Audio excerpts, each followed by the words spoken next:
Back track کیوں کیا؟ واجپئی اس کے اوپر راضی تھے؟ اٹل بہاری واجپئی اس کے اوپر راضی تھے؟ انڈورس کر رہے تھے ان پوائنٹ آف ویو؟ نہیں، اٹل بہاری واجپئی کی حکومت ختم ہوئی، انہوں نے شروع کیا، انہوں نے تو ان کے نیشنل سیکیورٹی ایڈوائزر جو تھے برجیش مشرا، مجھے تو انہوں نے یہ کہا تھا کہ ہم 6 مہینے میں حل کر سکتے ہیں۔ اب میں اس وقت مناسب نہیں سمجھا، بھی بات شروع ہوئی تھی کہ کس بات پر یہ کہہ رہے ہیں، ان کو پاکستان کا سٹینڈ پتہ تھا کہ کوئی منیمم چینج آئے گی تو ہم مانیں گے نا۔ لیکن اس بعد منموہن سنگھ کے ساتھ تو 3 سال اس پہ بیک چینل پہ بات ہوئی، ڈرافٹس آئے، بہت سے ڈرافٹس ایکسچینج کیے گئے، وہ سب آتے تھے ہمارے سامنے، بیک ٹریک کیوں کیا گیا؟ سیکرٹری کو دیے جاتے تھے۔ نہیں، بیک ٹریک نہیں کیا گیا، قطعاً بیک ٹریک کسی نے کچھ بھی نہیں کیا۔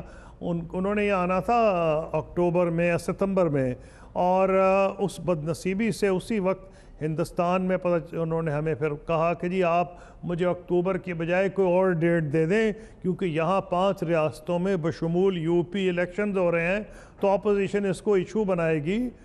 کاش ہم ان کو فروری دے دیتے، ہمیں ان کو مارچ کی ڈیٹ دی، اور اس مارچ میں یہاں پریزیڈنٹ مشرف نے ایک ریفرنس بھیج دیا جسٹس افتخار محمد چودھری کے خلاف، جس کے بعد ایک زبردست تحریک چلی جس میں وکلاء بھی پیش تھے، لیکن تمام اپوزیشن پارٹیز اکٹھی ہو گئیں۔ اس کے بعد حالات بہت تبدیل ہوئے، کیونکہ جب تک آپ کے ملک میں یہ صورتحال ہو تو اگریمنٹ کوئی ہو نہیں سکتا۔ ہماری حکومت اس کے بعد ختم ہو گئی۔